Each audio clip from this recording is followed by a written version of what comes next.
আজকের এই ক্লাসে তোমাদের বেশ গুরুত্বপূর্ণ একটি টপিক নিয়ে এসেছে।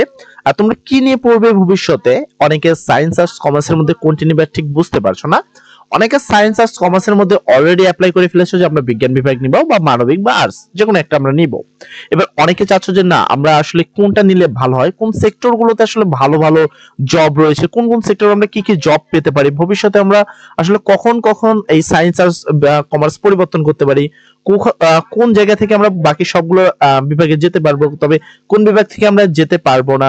তারপরে আরো বেশ কিছু সুবিধা রয়েছে যে সায়েন্সে পড়লে আমরা কি কি সুবিধা পাচ্ছি, এন্ড তারপরে বেশ কিছু প্যারা বা অসুবিধাও রয়েছে যে সায়েন্স আর্টস বা কমার্সের মধ্যে কোনটাতে বেশি প্যারা বহন করতে হবে, কোনটাতে পেন একটু কম হবে। তো এই টোটাল বিষয়গুলো নিয়ে হলো আজকের ভিডিও, যে আজকে আমাদের সায়েন্স আর্টস এবং কমার্স কোনটা নিয়ে আসলে তোমার জীবনে পড়াশোনা করা উচিত। আশা করি এই ভিডিওর পরে তোমার আর কোনো ভিডিওর প্রয়োজন পড়বে না। আমরা একবারে সম্পূর্ণ ডিটেলস নিয়ে কথা বলবো যে সায়েন্স আর্টস কমার্স কেন নিবা, কিসের জন্য নিবা, কি কি সুবিধা থাকবে সেখানে, কি কি অসুবিধা থাকবে, তুমি কখন কখন আসলে সায়েন্স আর্টস কমার্স এগুলো পরিবর্তন করতে পারবা, সেই সকল টপিক নিয়ে আমরা কথা বলবো। তো চলো আমরা বেশি কথা না হলে ভিডিও শুরু করি। আমাদের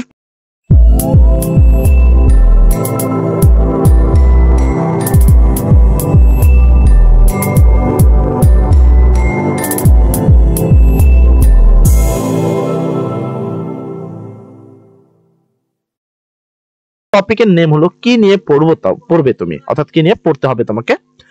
এখানে সায়েন্স বিভাগ নিয়ে পড়লে কি কি জব পাওয়া যাবে। প্রথম আমরা এখানে সায়েন্স নিয়ে কথা বলবো, তারপর আমরা আর্টস নিয়ে কথা বলবো, সরি কমার্স নিয়ে, তারপর আমরা আর্টস নিয়ে কথা বলবো।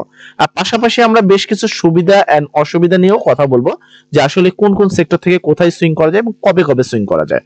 আচ্ছা, ফার্স্ট অফ আসি আমরা বিজ্ঞান বিভাগ নিয়ে কি কি জব পাবা, বিজ্ঞান বিভাগে তুমি কি কি জব পাবা সেটা নিয়ে আগে ডিসকাশন করি। কারণ বর্তমান সবচেয়ে বড় কাজ আমরা পড়াশোনা করি হলো জব সেক্টরের জন্য। তো আমরা জব সেক্টরটা আগে সবার আগে নিশ্চয় করি। বিজ্ঞান নিয়ে পড়লে ডাক্তার ও ইঞ্জিনিয়ার ছাড়াও অনেক কিছু হওয়া যায়। এখানে তুমি কথাটা বুঝো, বিজ্ঞান বিভাগ আসলে মূলত কিন্তু ডাক্তার আর ইঞ্জিনিয়ারের জন্য করা হয়েছে। মূলত যারা ডাক্তার ইঞ্জিনিয়ার হতে চায় তারা কিন্তু আসলে বিজ্ঞান বিভাগ নিয়ে পড়ে। এছাড়াও কিন্তু আমাদের বেশ অনেক কিছুই হওয়া যায়, যেমন কৃষি গবেষক হওয়া যায়। বাংলাদেশের একটি গুরুত্বপূর্ণ অংশ হলো কৃষি গবেষক। এখান থেকে এমন কেউ এই সাবজেক্ট নিয়ে পড়লে এমন কেউ এখন পর্যন্ত বেকার নেই। যারা কৃষি গবেষণা নিয়ে পড়াশোনা করছে তারা একটা ভালো পর্যায়ে অবশ্যই রয়েছে বাংলাদেশে। বাংলাদেশের ডাক্তারের পরেই কিন্তু কৃষি গবেষক রয়েছে। ইঞ্জিনিয়ারে তুমি বেকার দেখতে পারো, তবে কৃষি গবেষক কখনোই বেকার থাকে না। আর তারপরে আমরা আসি, পরিসংখ্যানবিদ হতে পারো, রসায়নবিদ হতে পারো, পদার্থবিজ্ঞানী হতে পারো, গণিতবিদ হতে পারো, প্রাণী বিজ্ঞানী হতে পারো, উদ্ভিদ বিজ্ঞানী হতে পারো, প্রফেসর, ব্যাংকার, মনোবিজ্ঞানী, পরিবেশ বিজ্ঞানী, ফার্মাস্টিল ইত্যাদি আরো অনেক কিছু। যেমন তোমার আর্টস এর যে টপিক গুলো আছে সেগুলো কিন্তু তোমরা সায়েন্স থেকে হতে পারো। এখানে বেশ একটা গুরুত্বপূর্ণ বিষয়, যারা ডিফেন্সে চাকরি করতে চাও অর্থাৎ আর্মি, পুলিশ, বিডিআর এরকম কিছু হতে চাও, তাদের ক্ষেত্রে এই সায়েন্সটা কিন্তু অনেক বড় গুরুত্বপূর্ণ ভূমিকা রাখে। যদিও সায়েন্স থেকে বেশি তোমাদের নেওয়া হয়, সেক্ষেত্রে তোমরা যদি সায়েন্স নাও সেক্ষেত্রে ডিফেন্স বা অন্য চাকরিগুলোতে মোটামুটি একটি তোমরা অনেক সুবিধা পাবা। তো এই ছিল তোমাদের সায়েন্সের আসলে মূলত কি কি জব পাবে এবং কি কি সুবিধা পাচ্ছ। ও সায়েন্সে আরো বেশ একটা সুবিধা রয়েছে, তোমাকে সবাই অনেক বেশি সম্মান করবে।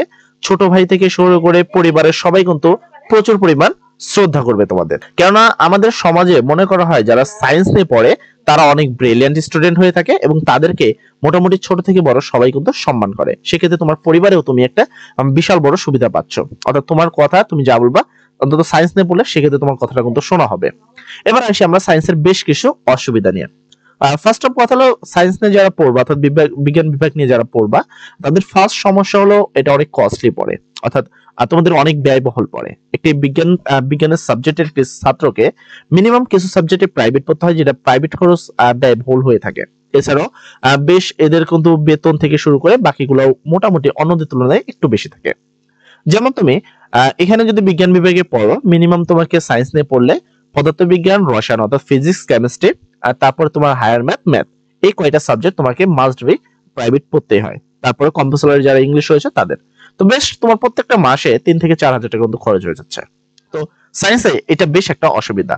এন্ড আরো কিছু অসুবিধা রয়েছে, যেমন সায়েন্স নিয়ে যদি পড়ো তোমার লাইফকে অনেকটা প্যারাবহুল মনে হবে, কেননা যেখানে সবাই তোমার বন্ধুরা খেলাধুলা করছে সেখানে তোমাকে পড়তে বসতে হবে এবং অন্যদের তুলনায় অনেক বেশি পড়তে হবে।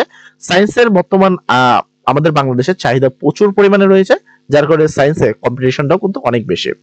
যেমন ধরো আমরা বিভাগ পরিবর্তন বিষয়টা যদি নিই, আমরা এই সায়েন্স তোমাদের সর্বপ্রথম গুরুত্ব আসবে হলো তোমার যখন তোমরা ইতে পাবলিক ইউনিভার্সিটিতে পরীক্ষা দিবা, তখন এই সায়েন্স নিয়ে পরীক্ষা দিলে তোমাদের মোটামুটি একটি কম্পিটিশনের মধ্যে যেতে হবে, কেননা সায়েন্সের কম্পিটিশন সংখ্যা অনেক বেশি থাকে এবং ছাত্র সংখ্যাও বেস্ট ইন্টেলিজেন্ট হয়ে থাকে।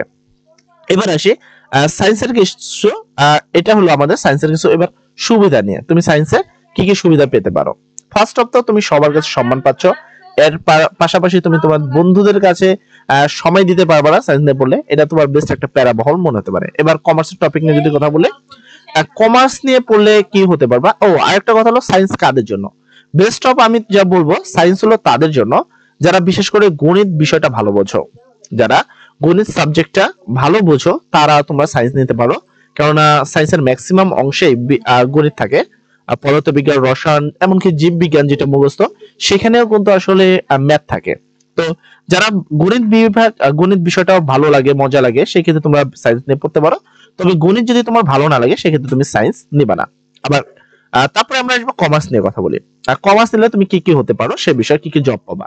প্রথম তুমি লোন এক্সিকিউটিভ হতে পারো, আর ফিনান্সিয়াল প্ল্যানার হতে পারো, তারপর ভেঞ্জাল ক্যাপিটালিস্ট হতে পারো, এগ্রিকালচার ইকোনমিক্স হতে পারো, অ্যাকাউন্টার হতে পারো, ব্যাংকার হতে পারো, প্রোডাক্ট ম্যানেজার হতে পারো, সেলস ম্যানেজার হতে পারো।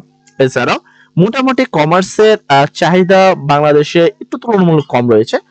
তুলনামূলক তুমি সবার থেকে কম্পিটিশন কম পাবা কমার্সে।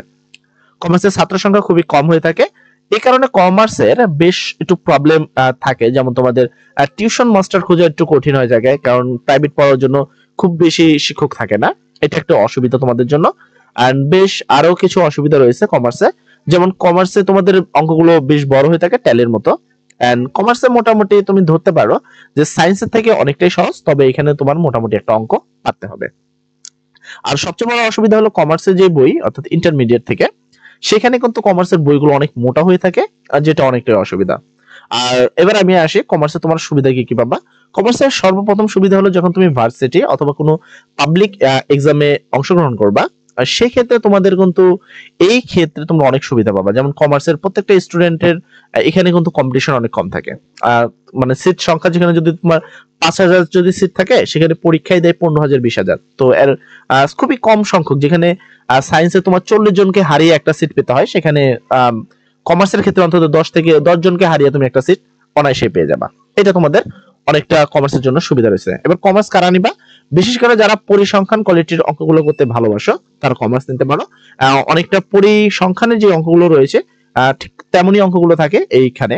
আর বেশ এখানেও কিন্তু তোমার অঙ্কের বিষয়টা রয়েছে, যে একবারে যারা অঙ্ক পারো না তারা কমার্স নিবা না, যারা মোটামুটি লেভেলে অঙ্ক পারো, বিশেষ করে পরিসংখ্যান টপিক গুলো ভালো পারো, তার কমার্স নিতে পারো, সেক্ষেত্রে অবশ্যই অনেক ভালো। আর কমার্সে আমাদের বাংলাদেশে বর্তমান যেখানে রয়েছে আমরা, সেখানে কমার্সকে আসলে সায়েন্সের থেকে নিম্নমানের ধরা হয় এবং আর্টসের থেকে একটু ভালো ধরা হয়। আর কমার্সে তুমি সুবিধা বলে মিডিয়াম হয়ে পাবা, মানে খুব বেশি ভালো বলা হবে না তোমাকে, আবার একবারে খারাপও বলা হবে না। এবার আসি কখন সুইং করতে পারবা। তুমি এখানে কখন কখন সুইং করতে পারবা? আর যখন তোমরা পরীক্ষা বা সায়েন্স আর্টস কমার্স থেকে কোথায় যেতে, তুমি কমার্স থেকে আর্টসে যেতে পারবা। সায়েন্স থেকে তুমি তিনটা বিভাগে যেতে পারো, সায়েন্স থেকে আর্টসে কমার্সে যেতে পারো, আর্টসে আসতে পারো। তবে কমার্স থেকে তুমি সায়েন্সে যেতে পারবা না, কমার্স থেকে তোমাকে আসতে হবে আর আর্টসে। আর কখনোই কমার্স থেকে তুমি সায়েন্সে সুইং করতে পারবে না, এটা তোমার একটি বড় অসুবিধা। আর সুইং করার সময় হলো তোমার 9-এ সুইং করতে পারো, 9-এ 3 মাস পরে সুইং করা যেতে পারে, তারপরে তোমরা ইন্টারমিডিয়েটে সুইং করা যেতে পারে। এর পরবর্তীতে তোমাদের সুইং করার কোনো অপশন নেই। এরপরে আমরা আসবো আর্টস নিয়ে কিছু কথা বলি। আর্টস আসলে তোমরা ধরতে পারো আর্টসে কি কি জব পাবা। বাংলাদেশের যত ধরনের জব সেক্টর রয়েছে আসলে সবই আর্টসের জন্য, মানে এভারেজ এরকম নয় যে সায়েন্সের ছাত্ররা কিন্তু আর্টসের সব জব পাবে, কমার্সের ছাত্ররা মোটামুটি আর্টসে। তবে বেশ প্রফেশনাল যেরকম জবগুলো দেখালাম, এই জবগুলো ব্যতীত বাকি যে জবগুলো রয়েছে সবই কিন্তু আর্টসের জন্য। আর আর্টস মূলত স্টুডেন্ট কেন নেয় সে বিষয়টা আমি বলি। আর্টস তারাই নেয় যারা বিশেষ ক্যাডার হওয়ার একটি স্বপ্ন থাকে তাদের, তারা কিন্তু আর্টস নেয়। আর আর্টসের ছাত্রদেরকে আমাদের সমাজে সবচেয়ে খারাপ স্টুডেন্ট বলে গণ্য করা হয়, এদের মোটামুটি সম্মান তো করাই হয় না অন্তত আমাদের এদিকে। তো গ্রাম অঞ্চলে যদি তুমি থাকো সেক্ষেত্রে আর্টসে তুমি কোনো সম্মান পাবে না, তোমাকে খারাপ স্টুডেন্ট হিসেবে গণ্য করা হবে। তবে আর্টস একটি অনেক ভালো একটি সাবজেক্ট, এবং এই সাবজেক্ট নিয়ে তুমি বিভিন্ন কিছু হতে পারো এবং প্রচুর অপশন আছে তোমার কাছে, সেক্ষেত্রে তুমি অনেক সেক্টরে যেতে পারো। তো আসি আচ্ছা, তুমি কি কি জব পাচ্ছ? ফার্স্ট অফ, আর্টস হলো মানবিক শিক্ষার একটি শাখা। এই শাখায় বাংলা, ইংরেজি, ইতিহাস, দর্শন, সমাজবিজ্ঞান, অর্থনীতি, আইন, সংবাদিকতা, গণমাধ্যম, মনোবিজ্ঞানী, রাষ্ট্রবিজ্ঞানী, আন্তর্জাতিক সম্পর্ক, ভূগোল, পরিবেশ এবং অন্যান্য অনেক বিষয় অন্তর্ভুক্ত। আর্টস বিভাগে শিক্ষার্থীরা এই বিষয়গুলোর উপর দক্ষ অর্জন করে। বিশেষ ক্যাডার বাদে আর্টস বিভাগে শিক্ষার্থী যে সকল চাকরি পেতে পারে তার একটি তালিকা দেওয়া হলো। মানে বিশেষ ক্যাডার তো মাস্ট বি আর্টস এর একটি স্বপ্ন। এছাড়াও তোমরা হতে পারো শিক্ষক হতে পারো, অধ্যাপক হতে পারো, গবেষক হতে পারো, লেখক হতে পারো, সাংবাদিক হতে পারো, প্রভাষক হতে পারো, ভাষাবিদ হতে পারো, আইনজীবী, ব্যাংকার, বীমা কর্মকর্তা, বিপণন কর্মকর্তা। বেশ, আর্টসে কিন্তু তোমাদের অনেক সেক্টর রয়েছে। তো তারপর তোমার কি প্রচার কর্মকর্তা, সংবাদ কর্মী কর্মকর্তা, সংস্কৃতি কর্মকর্তা, তুমি এই টপিক গুলোর উপরে আর্টস হতে পারো।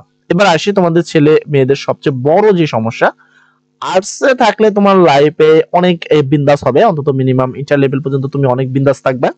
এখানে পড়াশোনার চাপটা তুলনামূলক কম এবং শেষ এমনও হতে পারে যে পরীক্ষার 3 দিন আগে থেকে পড়া শুরু করলে সেক্ষেত্রে তুমি আর্টসে একটি ভালো রেজাল্ট করতে পারো।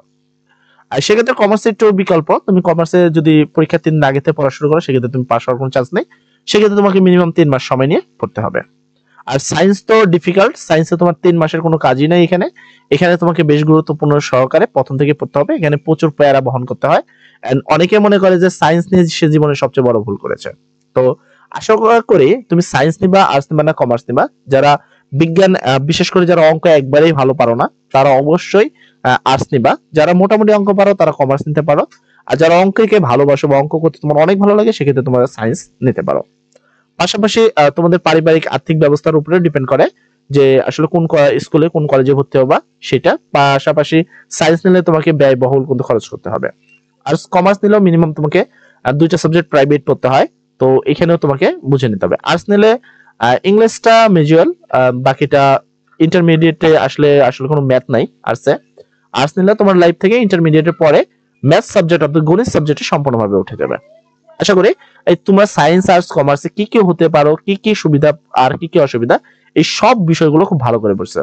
তো এখানে স্কোপ অনেক বেশি আর্টসে, তবে সায়েন্সকে আমাদের সমাজ প্রচুর পরিমাণ মূল্যায়ন করে। সেক্ষেত্রে তোমার প্রত্যেকটা চাকরির ক্ষেত্রে সায়েন্স ইজ মাস্ট বি। তো তুমি এখানে সায়েন্সকে সবচেয়ে উপরে রাখতে পারো, কোনো সমস্যা নেই। কারণ সায়েন্স পড়া যেমন কঠিন, সায়েন্সের দামও অনেক বেশি। দেখ, সর্বোপরি কথা, সবাই ভালো থাকো, সবার জন্য দোয়া করি। সবাই ভালো একটি সাবজেক্ট নিয়ে পড়াশোনা করো। জীবনে তোমার পর্যাপ্ত এমন নয় যে তুমি আর্টস নিলে তাই তুমি খারাপ ছাত্র। আর্টস নিলেও বিশেষ ক্যাডার হচ্ছে। এবং বিজ্ঞান নিয়েও যদি তুমি একটি সরকারি ডাক্তার বা সরকারি ইঞ্জিনিয়ার হতে চাও সেক্ষেত্রে তোমাকে বিশেষ ক্যাডার হতে হবে। কারণ কমার্সেও সেম। সর্বোপরি কথা হলো বিশেষ পরীক্ষা তাদেরকে দিতেই হয় একটা ভালো পর্যায়ে যাওয়ার জন্য। সবাই ভালো থাকবে, সবাই জন্য দোয়া করি। আসসালামু আলাইকুম।